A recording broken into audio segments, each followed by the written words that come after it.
Ապրիլի 21-ին մեր քաղաքախմբակցության անդամ Կարեն Հրայրի Բադալյանը դիմում էր գրել, որ այլ աշխատանքի անցնելու կապակցությամբ հնարավոր չի համարում իր պաշտոնավարումը, որպես ավականու անդամ եւ հրաժարականի դիմում է ներկայացրել համայնքի ղեկավարին։ Օրենքով սահմանված կարգով համայնքի ղեկավարն արձանագրություն է կազմել լիազորությունների դադարեցման վերաբերյալ, ըստ օրենքի արձանագրությունը պետք է ներկայացվի թիվ 31 ընտրատարածքային ընտրական հանձնաժողով։ Գործընթացը գուցե ըստ օրենքի իր բնականon հունով ընթանար, եթե ապրիլի 23-ին Կարեն Բադալյանը դիմումը չեղյալ համարելու մասին եւս մեկ դիմում չներկայացներ ու չսկսվեր դատական գործընթաց։ Ինչ է տեղի ունեցել փաստացի մանրամասնում են մեր քաղաքախմբակցության ղեկավար Լիզա Գասպարյանը, փաստաբան Սոս Հակոբյանը եւ թիվ 31 ընտրատարածքային ընտրական հանձնաժողովի նախագահ Տիգրան Ղազարյանը։ Պատճառաբանությունը այսպեսին էր, որ նոր աշխատանքի առաջարկ ունի, որը անհամատեղել է ավականու գործունեության հետ, ընտրատարածքայինը մինչև այս պահը հազար ու մի սպեկուլյացիաներ է անում, որպեսզի նիստեր չգումարի, գումարած նիստերն էլ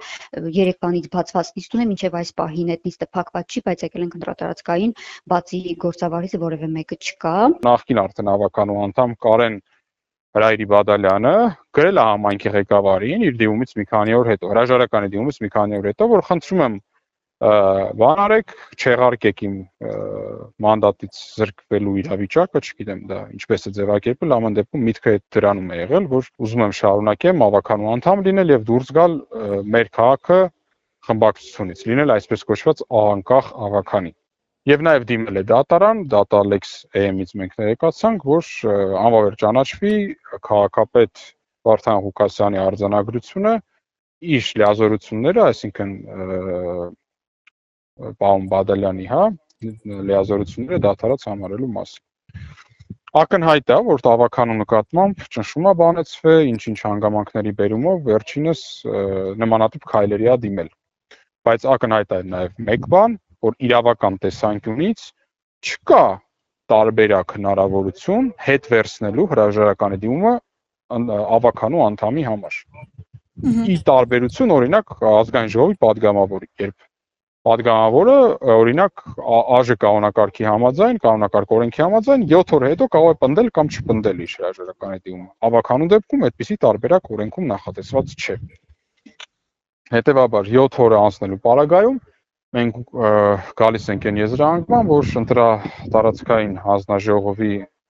ընտրատարածքային ընտրական հանձնաժողովի ղեկավարը ցուցաբերում է անգործություն, ոչ իրավաչափ անգործություն, որի հետևանքով տեղական ինքնակառավարմանը հասցվում է վնաս։ Մասնավորապես մեր քաղաքադաշինքը զրկվում է ավականու իր տեխնացուից, տվյալ պահին մենք ունենք Նարեկը, հաջորդ համարով եկող հավականին, որը պետք է համալրեր հավականների ցուցակը, որը չի կարողանում իր իրավունքը իրացնել։ Ամսի 25-ին մի հատ դիմում էլ իր ներկայացուցիչը, իրավաբանը ուղարկել է մեզ, որ ընթացք չտակ արձանագրությանը, քանի որ մենք դիմում ենք գրել, դիմումը հետ վերցնելու, ու մի հատ դիմում գրել են բանին, քաղաքապետին, որ ես դիմումը հետ եմ վերցնում։ Քաղաքապետարանը այդ դիմումները գրությամբ ուղարկել է մեզ, բայց քանի որ մեր իրավասության տակ չէ մանդատը վայր դնելը, մենք պատասխան գրությամբ քաղաքապետարանին նկարագրել ենք այս ամեն ինչը ու ասել ենք, որ հիմի այս փաստերի համակցությամբ մեզ պատասխանեք ձեր այն առաջի ուղարկած արձանագրությունը ուժի մեջ է, թե ոչ։ Այս ամեն տեղեկությունը կենտրոնական հանձնաժողով ենք փոխանցել, մինչև ժամը 6-ը պարզ կլինի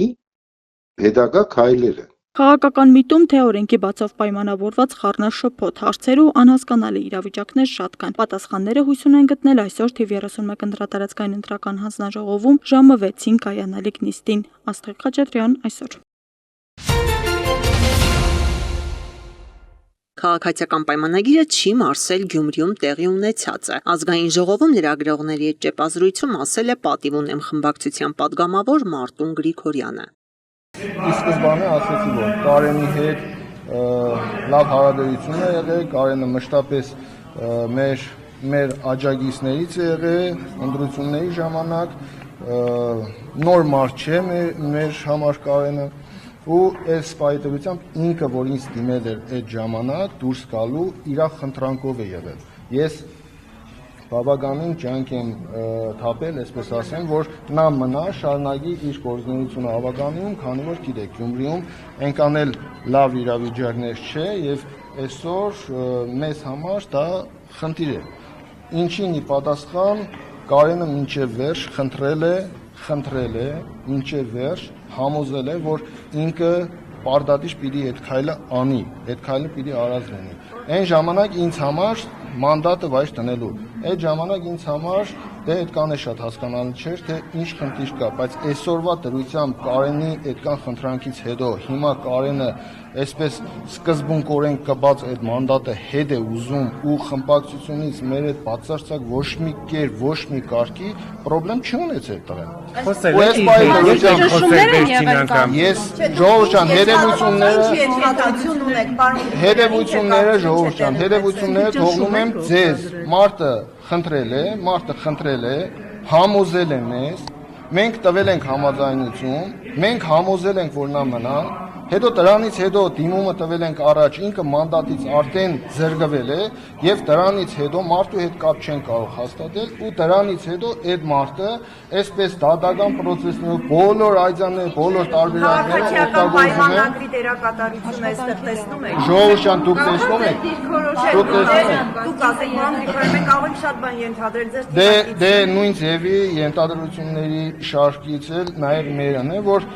իմ գնահատմամբ այս բարեդրությամբ այո կա խնդիր, այո կա այդ մարդու հետ կապված խնդիր, որը ինձ հետ անձամբ խոսելու արդյունքում ինքը համոզել է, որ դուրս գա չի ուզում, պետք չի։ Հիմա ես կարող եմ վերլուծություն անել, այս ամենից հետևություն անել, որ նմանատիպ process է իրականացվում Գյումրի քաղաքում, չի հանգստացել, չի հանդարտվել, չի մարսում Գյումրիում եղածը եւ այս ամեն ինչը ես կարծում եմ դրա հետևանքներն է։ Քաղաքացիական պայմանագիր կուսակցությունը կապ չունի։ Ալեն Սիմոնյանը իր հերթին անդրադարձել է Գյումրու Ավագանու անդամի մանդատը վայր դնելու թեմային։ Հիմա ասենք մի հոգի որոշել է իր մանդատը դնի, հետո որոշել է հետ վերցնի, այստեղ ԿՊ-ն կբան ունի։ Կապ չունեք։ Այստեղ падգամավորներ կան Հայաստան դաշինքից, որ դուրս են եկել խմբակցությունից, падգամավորներ կան, որոնք քաղաքացիական պայմանագրից են դուրս եկել։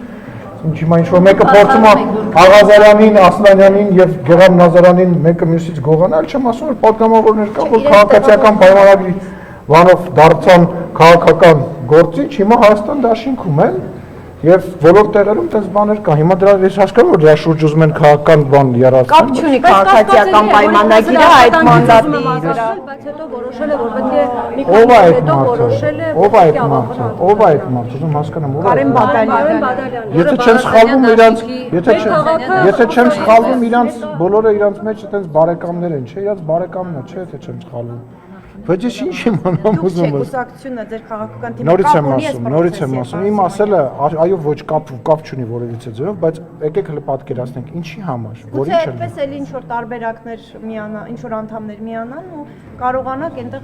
Հիմա որ գալիս են այդտեղ նամակներ են բաժանում падգամավորներին, ասում են եկեք վարչապետի իմպիչմենտ անենք, իրանք փորձում են ինչ որ մեկին գողանան։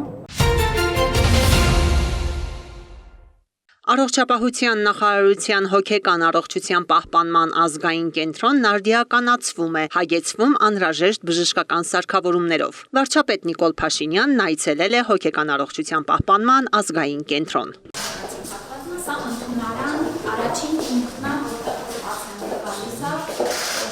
շարժիչներ են անում,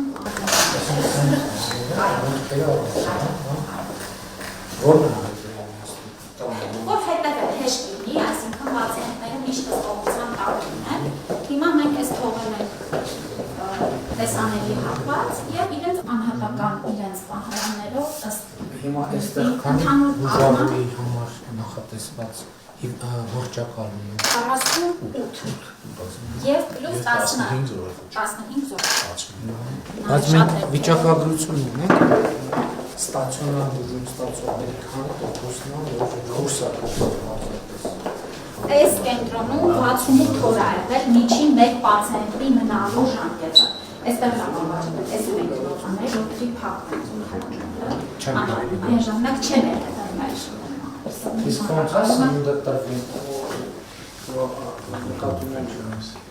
Ով է սնունդը։ Այստեղ Սնունդը մեր մոտ է պատրաստում։ Իսկ արտահայտել չենք պատրաստել, հաշվարկ արեցին, քանի որ ինքը մեծ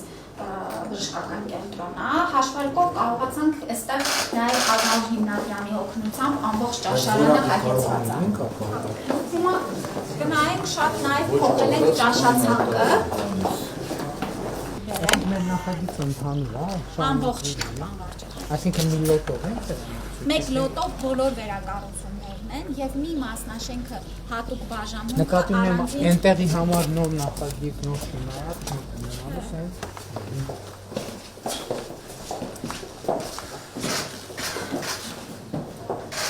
Ըստ էության ինքը օդափոխության համակարգ ունի, անպայման մեր չափորոշիչներով բժշկական կենտրոնները անպայման կենտրոնացված օդափոխության համակարգ ունենան։ Սա դիվանների ճաշասերն է։ Սա բուֆետն է, որտեղ գալիս է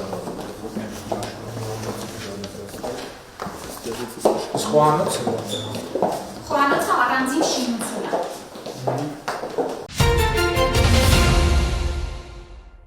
Վարչապետ Նիկոլ Փաշինյանի գլխավորությամբ տեղի է ունեցել աշխատանքային քննարկում նվիրված մարդու իրավունքների պաշտպանության, ազգային ռազմավարության եւ դրանից բխող 2023-25 թվականների գործողությունների ծրագրի իրականացման ընթացքին։ Արտահայտության նախարար Սրփուհի Գալյանը ներկայացրել է ռազմավարության հիմնական նպատակները, մասնավորապես արդար դատաքննության իրավունքի, խոշտանգումներից զերծ մնալու իրավունքի, առողջապահության իրավունքի, խտրականության արգելքի, Լեռնային Ղարաբաղից բռնի տեղահանված անձանց իրավունքների պաշտպանության, երեխայի իրավունքների, կյանքի իրավունքի, սոցիալական ապահովության իրավունքի, հավաքների ազատության, կրթության ապահովման, ինչպես նաև միջազգային համագործակցության ամրապնդման ուղղությամբ կատարվող աշխատանքները։ Նախարարը մանրամասնել է իրականացված քայլերը, որոնք ներառել են մասնագիտական կարողությունների զարգացմանը, օրենսդրական նախաձեռնությունների մշակմանն ու իրազեկման, միջոցառումների իրականացմանը վերաբերող գործունեությունը։ Քննարկման ընթացքում անդրադարձ է կատարվել նաև 2025 թվականին նախատեսված միջոցառումներին։ Վարչապետ Փաշինյանը կարևորել է մարդու իրավունքների պաշտպանության ազգային ռազմավարությամբ եւ գործողությունների ծրագրով նախատեսված միջոցառումների արդյունավետ եւ ժամանակին իրականացումը, ընդգծելով դրանց նշանակությունը մարդու հիմնարար իրավունքների պաշտպանության եւ իրավական պետության կայացման գործում։ Կրթահամալիրների ծրագրում ճանապարհների բարեկարգում պարտադիր պայման է։ Այսինքն այնտեղ որտեղ մենք ունենք կրթահամալիր եւ այդտեղի ճանապարհների նորոգումը բացարձակ առաջնահերթություն է, համաժամանակ կեցնելով արդեն կրթական process-ի տրանսպորտային ցանցի ներդրման հետ արդեն պետք է կոորդինացնել։ Ու ելի ուզում եմ անդրադառնամ այդ թեմային, որ գծանշումը ճանապարհի պարտադիր պայմանն է։ Այդ նույնն է, որ մենք ասենք կոստյում պատվիրենք առանց կոճակների, որ ոչ մեկ չի համարի, որ կոստյում ունենք, այսինքն առանց կոճակի կոստյումը որն է, նույնն է ճանապարհը, գծանշումը ինքը պետքա փաթեթի մասա, չի լինում կոստյում առանց կոճակի, նույն կերպ չկա ճանապարհ առանց գծանշման։ Գծանշումը ճանապարհի պարտադիր, ոչ թե ցանկալի, այլ պարտադիր պայման։ Խորհրդարանում տեղի ունեցավ ՄԱԿ-ի զարգացման ծրագրի խթանելով Հայաստանի Հանրապետության ազգային ժողովի արձագանքման կարողությունները, արդյունավետությունը, թափանցիկությունն ու ներառականությունը ծրագրի խորհրդի ամենամյա նիստը։ Նիստին ամփոփվեցին ՄԱԿ-ի զարգացման ծրագրի 2024 թվականի երկրորդ շրջափուլի արդյունքներն ու ներկայացվեց նոր գործողությունների պլանը։ Միջոցառմանը բացման խոսքով հանդես եկավ ազգային ժողովի նախագահ Ալեն Սիմոնյանը։ Այս հանդիպումը գերազանց առիթ է ամփոփելու ծրագրի 2024 թվականի ձեռքբերումները, ինչպես նաև խոսելու 2025 թվականի առաջնահերթությունների մասին։ Խորհրդարանական զարգացման ծրագրի գործունեությունը ազգային ժողովում դժվար է թերագնահատել։ Այն ընդգրկում է ծավալուն աշխատանք թե մշտական հանձնաժողովների հետ եւ թե ազգային ժողովի աշխատակազմի հետ։ Գոհունակությամբ պետք է արձանագրեմ ազգային ժողովի կարիքներին արձագանքելու այս ծրագրի կարողությունը, հաշվի առնելով փոփոխվող իրողություններն ու մարտահրավերները։ Ալեն Սիմոնյանն ընդգծեց համատեղ աշխատանքների արդյունքում թվայնացման օրակարգում արված առաջընթացը։ Խորհրդարանի ղեկավարն առանձնացրեց նաև մի քանի այլ ուղղություններ, որոնցում ազգային ժողովի արդյունավետ գործունեության համար կենսական նշանակություն է ունեցել ներգրավվածությունը ծրագրին։ Թվայնացման օրակարգի խթանում, ներառյալ նորամուծություններ, որոնք ապահովելու են ավելի մեծ թափանցիկություն եւ հասանելիություն։ Նախօրենսդրական գործընթացների աջակցություն, որն ապահովել է ավելի հիմնավոր եւ ներառական քննարկումներ, երիտասարդների ներգրավման ծրագրեր, որոնք նպաստել են նոր սերնդի ակտիվ մասնակցությանը խորհրդարանական գործընթացներին, կարողությունների հզորացում, ներառյալ ազգային ժողովի падգամավորների եւ աշխատակազմի վերապատրաստումները։ Նոր Հայաստան ժամանակակից խորհրդարան ծրագրի անկյունակարերից մեկը միշտ եղել է ազգային ժողովի եւ ազգային ժողովի աշխատակազմի գործունեության թվայնացման գործընթացի աջակցությունը։ Այս առումով արձանագրվել են կարևոր արդյունքներ, որոնք ակներև են խորհրդարանի գործունեության տեսանկյունից։ Հանդիպման ընթացքում նշեց ազգային ժողովի աշխատակազմի ղեկավար գլխավոր քարտուղար Դավիթ Առաքելյանը։ Ըստ աշխատակազմի ղեկավարի ծրագրի նոր բաղադրիչներից է նաեւ ազգային ժողովի պաշտոնական կայքի նոր տարբերակի մշակումը, որն ակնկալվում է գործարկել մոտ ապագայում։ Մեծածավալ տվյալների տեղափոխումն ու պատմական հիշողության ապահովումը կայքի կարևոր առաքելություններից են։ Ցանկանում եմ տեղեկացնել, որ դեռ առաջին ծրագրի փուլում էր նախատեսվում ունենալ նոր կայքը եւ գործարկումը, սակայն ընթացքում մենք վերաիմաստավորեցինք աշխատանքները եւ հասկանալով, որ անհրաժեշտություն է առաջանում ամբողջությամբ տեղափոխելու ներկայիս կայքում արկա տեղեկատվությունը, որը 10,000 էջից ավել տեղեկատվություն է դեպի նոր կայք։ Այս պայմանությամբ կարող ենք արձանագրել, որ տեղափոխվել է տեղեկատվության շուրջ 60%-ը եւ լայնածավալ աշխատանքներ ենք իրականացնում, ուշադրություն դարձնելով իհարկե տեղեկատվության յուրաքանչյուր դետալի վրա։ Հանդիպման ընթացքում քննարկվեցին նաեւ նախաօրենսդրական գործընթացներում ընդգրկվածության բարձրացմանը, կանանց ու երիտասարդների մասնակցության ընդլայնմանն, ինչպես նաեւ ազգային ժողովի որպես կանաչ խորհրդարանի կարողությունների զարգացմանը վերաբերող հարցերը։ ՄԱԿ-ի զարգացման ծրագիրը գերազանց եւ շատ կառուցողական համագործակցություն է ծավալում Հայաստանի ազգային ժողովի հետ։ Մենք շատ ուրախ ենք եւ հպարտ, քանի որ կարողանում ենք աշխատել ռազմավարական առումով մի քանի կարևոր, մասնավորապես խորհրդանի բարեփոխումների ռազմավարական ծրագրի, թվայնացման օրակարգի եւ ընդհանրապես քաղաքականության մշակման ուղղություններով։ 2025-ին եւս շարունակվելու են աշխատանքները, մասնավորապես խորհրդանի բարեփոխումների ռազմավարության գործողությունների ուղղությամբ։ Մենք շատ ենք կարևորում ինստիտուցիոնալ կարողությունների զարգացումը, քանի որ դա արդի գործիքակազմ է ապահովելու խորհրդանի գործունեության արդյունավետությունը։ Ես շատ ուրախ եմ, որ Կանադան ունի այս հնարավորությունը եւ այժմ աջակցություն է տրամադրում Նոր Հայաստան ժամանակակից խորհրդարան ծրագրին ու ծրագրի միջոցով նպաստում է ձեր երկրում ժողովրդավարության կայացմանը։ Մեր առաջնահերթությունները ազգային ժողովի հետ համընկնում են։ Այս առումով շատ տպավորված եմ, որ Հայաստանի Հանրապետության ազգային ժողովը իսկապես այս գործընթացում ստանձնում է առաջնորդություն, հանդես է գալիս իր կարիքներով ու իրապես գործընթացի տերն է, ինչը հնարավորություն է տալիս ավելի ուժեղ ու լավ ծրագիր ունենալ։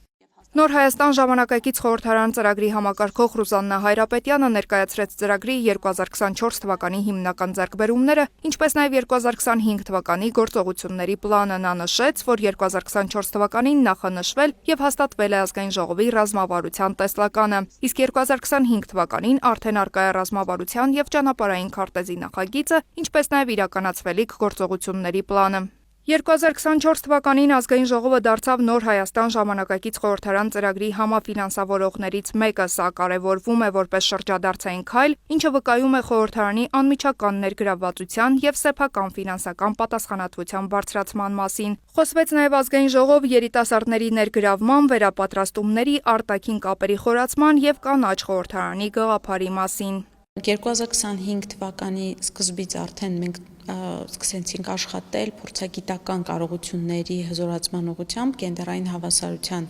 փորձագիտական վերլուծության տեսանկյունից մշակվում է այս պահի դրությամբ գործիքը, որը հնարավորություն կտա փորձագիտական վերլուծական վարչությանը իր եզրակացությունները տրամադրելիս նաև ուշադրություն դարձնել կենտրոնային հավասարության հարցերին, նաև կարևոր է արհեստական բանականության զարգացումը։ Վստահ եմ, որ այս տարվա վերջ ամփոփելով 2025 թվականի աշխատանքները մենք 2026 թվականին կարող ենք արձանագրել լրացուցիչ նոր անկյունակարային ձեռքբերումներ ծրագրի իրականացման համար։ Ծրագրի շարունակական զարգացումը վկայում է ազգային ժողովի պատրաստակամության մասին կայուն եւ ժամանակակից խորհրդարանական համակարգ ձևավորելու հարցում։ Տարին ամփոփվեց համատեղ ձեռքբերումներով, իսկ 2025-ի գործողությունների պլանն արդեն մշակված է։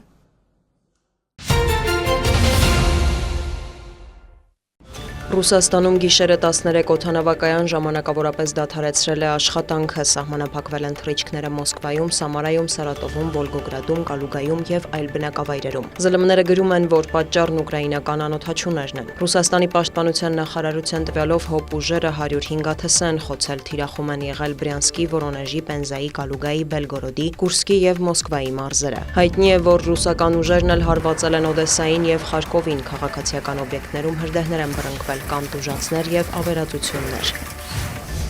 Միացյալ Նահանգների եւ Թուրքիայի նախագահները հեռախոսազրույց են ունեցել։ Դոնալդ Թրամփը Truth Social էջում գրել է, որ շփումն արդյունավետ է եղել։ Քննարկվել են ռուս-ուկրաինական պատերազմը, Սիրիայում, Գազայի հատվածում իրավիճակը եւ այլ հարցեր։ Պաշտոնավարման առաջին ժամկետի ընթացքում իմ հարաբերությունները նախագահ Էրդողանի հետ հիանալի են եղել։ Անհամբեր սպասում եմ նրա հետ գործակցությանը Ռուսաստանի եւ Ուկրաինայի միջև պատերազմին վերջ դնելու համար, հավելել է Սպիտակ տան ղեկավարը։ Դոնալդ Թրամփը տեղեկացրել է, որ Ռեջեփ Էրդողանն իրեն հրավիրել է Թուրքիա։ Հեռախոսազրույցի արդյունքների մասին հաղորդագրություն է տարածել նաև թուրքական կողմը, դրա համաձայն նախագահներն անդրադարձել են Վաշինգտոն-Անկարա հարաբերություններին, տարածաշրջանային եւ համաշխարհային հարցերի։ Էրդողանը հավատացրել է, որ Թուրքիան շարունակելու է քայլեր ձեռնարկել զարգացնելու Միացյալ Նահանգների հետ գործակցությունը բազմաթիվ, մասնավորապես պաշտպանական արդյունաբերության ոլորտում։ Նա աջակցություն է հայտնել պատերազմները դադարեցնելու Թրամփի քաղաքականությանը, ինչպես նաև Իրանի հետ բանակցային գործընթացի մեկնարկին։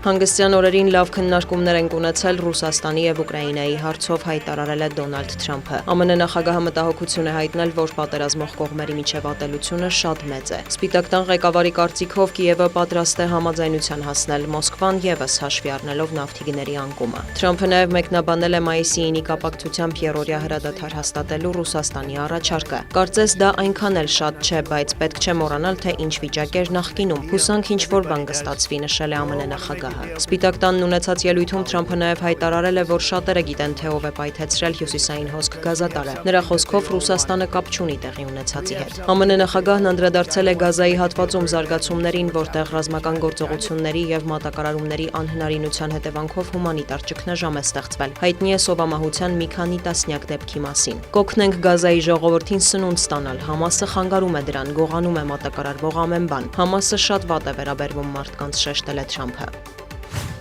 Միացյալ Նահանգների եւ Իսրայելի ռազմաօդային ուժերը հարվածներ են հասցրել Եմենի արևմուտքում գտնվող Հոդեյդա քաղաքին եւ նավահանգստին, հայտնում են տեղական լրատվամիջոցները։ Տեղեկություններ կան, որ քաղաքացիական բնակչության շրջանում կան զոհեր եւ վիրավորներ։ Ըստ իսրայելական կողմի թիրախում են եղել հութիների օբյեկտները։ Ցահալից նշել են, որ սա պատասխանն է Անսարալահ շարժման կողմից Բեն-Գուրիոն օդանավակայանի հրթիռակոծությանը։ Հութիներն էլ բողոքում են, որ ԱՄՆ ռազմաօդային ուժերը ապրիլի 26-ից ի վեր գրեթե ամեն օր հարվածներ են հասցնում Ռասիսա նավթային նավահանգստին, թույլ չտալով վերականգնման աշխատանքներ իրականացնել։ Հիշեցնենք, Վաշինգտոնը մեղադրում է հութիներին Կարմիր ծովում ամերիկյան, իսրայելական եւ այլ երկրների նավերը ինքնաթիռները հրթիռակոծելու եւ ամբողջ աշխարհի տնտեսությանը միլիարդավոր դոլարների վնաս հասցնելու համար։ Հութիներն էլ նախազգուշացնում են, կանգ չեն առնի, քանի դեռ Իսրայելը ռազմական գործողություններ է իրականացնում Գազայի հատվածում եւ սպանում պաղեստինցիներին։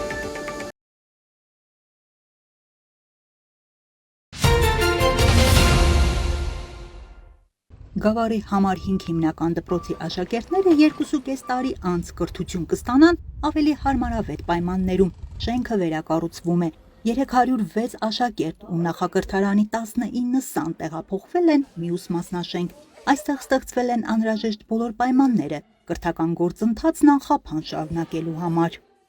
Մեկ հերթով ենք, մենք տեղավորվել ենք, խնդիր չի առաջացել, բոլոր պայմանները կա, սկսած նախակրթարանի համար սահմանված, ճաշարանով, սանհանգույցներով, ամեն ինչը կա եւ մենք մեր նորմալ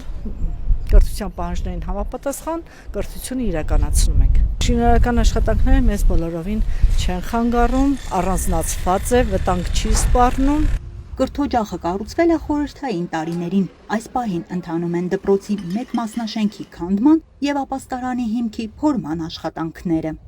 Նորմալ ընթանում են ըստ պլանի, քանդման աշխատանքները կտևեն դեռ մոտ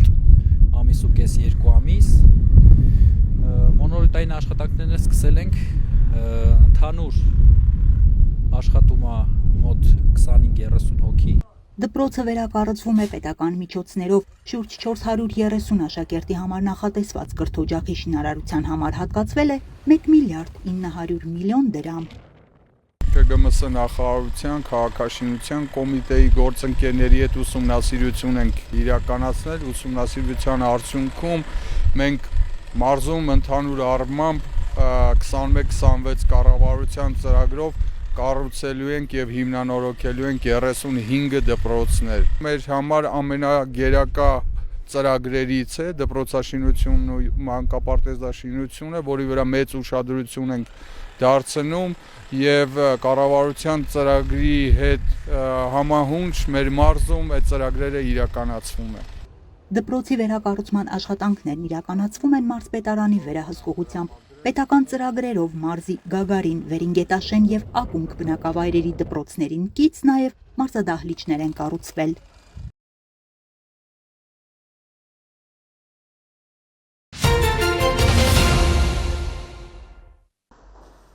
Դառնալ իրավաբան, աշխատել ներքին գործերի կամ արդարադատության համակարգում, կրել համազգեստ, արդարադատության լեյտենանտ Հասմիկ Ալեքսանյանի համար սա մանկության երազանք էր, որն իրականացրեց գերազանցությամբ ավարտելով Հայաստանի Հանրապետության ոստիկանության ակադեմիան։ Դպրոցն ավարտելուց հետո մասնագիտության ընտրության հարցում առաջնորդվել եմ իմ ունեցած օրինակով։ Օրինակս եղել է հայրս, ով սովորել է այն նույն բուհում, որտեղ որ ես եմ սովորել։ Ճիշտ է, իրավաբան դառնալու մտքին հանգել եմ ինքս անձամբ, դա միայն իմ որոշումն է եղել, բայց նորից կրկնեմ, որ այդ որոշմանը հանգել եմ հորս օրինակը աչքիս առջև ունենալով իր տարիների աշխատանքային փորձը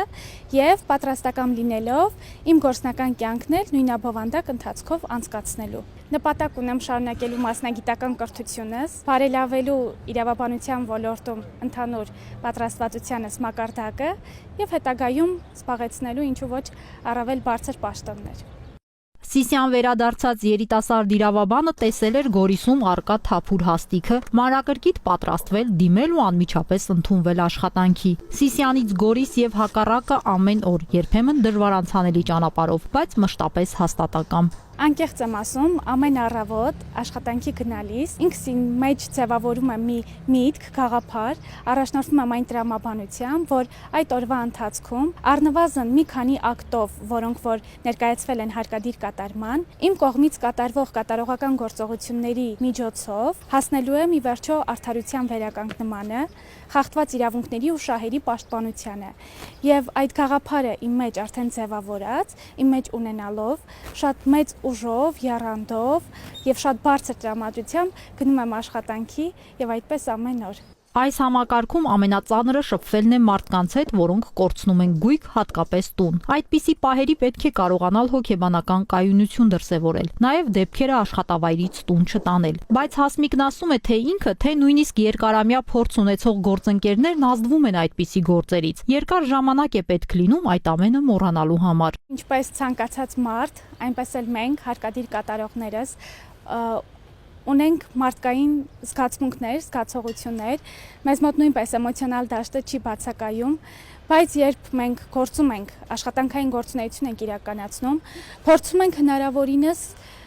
զսպել մեր էմոցիաները, հնարավորինս պահպանել էմոցիոնալ կայունություն։ Մայիսի 5-ը հարկադիր կատարողի օրն է։ Ապահովել դատական ակտի հարկադիր կատարումը նույնն է թե վերականգնել ինչ-որ մեկի իրավունքը կամ ուղղակի արդարությունը։ Երբեմն այդ գործը Հասմիկ Ալեքսանյանի նման երիտասարդ սպաների ուսերին է։ Մասնագիտական տոնի առիթով գործընկերներին շնորհավորելուց հետո արդարադատության երիտասարդ լեյտենանտը խոսքն ուղղում է հասարակությանը։ Ես ցանկանում եմ, որ մեր հանրության շրջանում ֆինանսական կայունություն լինի եւ պատասխանատվության բարձր զգացում, որպեսզի իրենց վերաբերելի դատական, վարչական ակտերը, վճիռները, որոշումները չգան հասնեն հարկադիր կատարման փուլ, իսկ անգամ եթե դրանք արդեն հարկադիր կատարման փուլում են, նրանք բարեխղճորեն հետևեն եւ կատարեն հարկադիր կատարողի կողմից իր լիազորությունների շրջանակներում կայացված որոշումների պահանջները։